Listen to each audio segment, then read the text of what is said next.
Hello, we are in Global Spine Congress in Milan, Italy, and we have with us Professor Max Aebi, who is the founder of eccElearning. eccElearning is a platform for education in spine surgery, and I would like to have a very short overview of what ecce is. Professor Aebi? Okay, eccElearning is a strange name. So ecce has two meanings. Ecce is already written in the Bible, ecce homo, that means here it is, the human being. And on the other hand, ecce means European Center for Continuing Education. So that's just for the name. So eccElearning is in fact a program, a postgraduate program for somebody who wants to specialize in spine surgery. The prerequisite for this program is to be either you have done a residency in neurosurgery or a residency in orthopedic surgery. So the idea is that people do no longer need to travel to listen to lectures which they can listen once, and they have to spend money to go somewhere, hotel costs and traveling and so on, and lectures they can only listen once to. So we have put together 9 modules.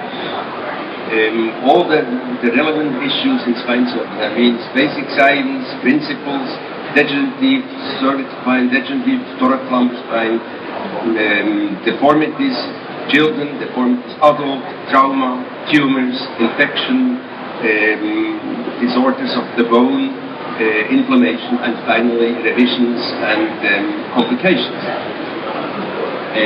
That's quite a comprehensive program. I believe you have involved a lot of people in doing that. How many science people, surgeons, or professors have been involved in this program?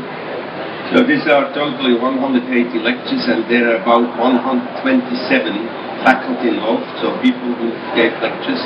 Many of them are leaders in academic teaching, and they are all from all over the world, but I would say the majority is from Europe. But we have also some Americans, we have some from Asia. And this is a huge work behind, because the point of this lecture is not the same like you go in a lecture hall where you can listen and see. In this you can listen and see, and when the author cites, let's say, a paper or a book chapter or a film, one mouse click away, you have this additional knowledge resource, and you have it in front of you. You can see a film, you can read a book chapter, and so on. So this is a huge universe of learning what we create here, and we have more than 4,700 additional knowledge sources which can be hit when you go along the lecture. And you can listen to these lectures 100 times if you want to re-listen, rewind, do that. You can download what you want to read, you can put it in a basket, and you can do that after, and so on. And when you feel that you're ready for an exam, then you take the exam. There will be an exam, there is an exam. All this program is going to consist only in online education, or do you have any other type of education available in the program? Well, the program has in fact 4 parts. We just talked now about the first part, which is the lecture. But then there is a second part, which are anatomical access, broadcast quality videos, where you can learn how to do principal accesses in spine surgery. You know, the use of cadaver courses are, in my view, after 40 years in this business, useless, because the cadavers are usually not in good shape. Many people are working on it, and so on. Now there, you can really see from expert how you prepare anatomical tissue. That's the second part. The third part is so-called life tutorials. That means it's not enough that you learn theoretical knowledge. You have to apply the knowledge. And as we are, as I said before, you know, medicine and specifically surgery is not an exact science. It's a narrative science. That means you have to base your knowledge on patients. So the tutorials is case discussion where you try to apply the theoretical knowledge under the leadership of senior surgeons to apply that in cases, in model cases. And these tutorials, we don't want to build an organization for that. We want to try to do that together with universities, different countries, or with societies, or whatsoever. It's not to create a new thing. But we want to go to the resources of people which in a university you can go for a cheap day. It's a tutorial for one day, it's cheap, you don't need to pay high hotel costs and things like that. But the content and the people who are there, this is relevant.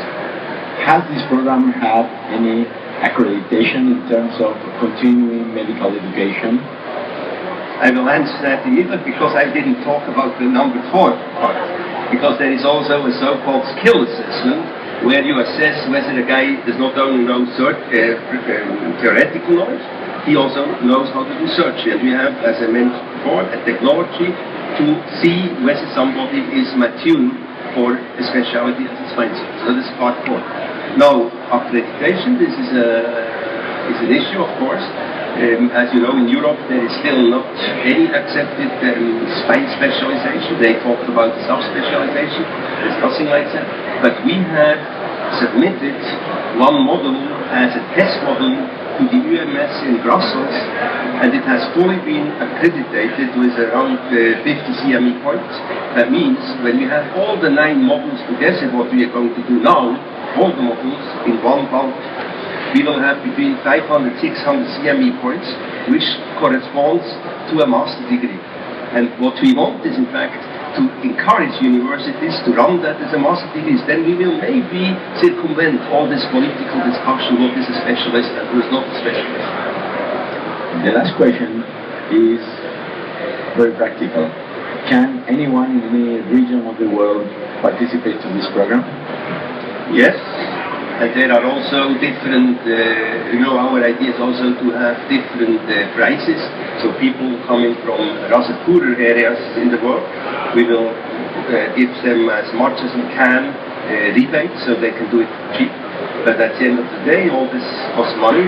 I mean, we have developed this IT technology, which is a huge undertaking, and we have to make sure that at the end of the day, all the money what we put out comes some way back, because we have some support from other people who give us the money. So at the moment, there's no money making there, but we will try to reach as many people as we can. So people in China or in India or in Africa, they don't want to travel, and they will not be able to travel to Europe to listen to one of the things. They will be happy to do it at home.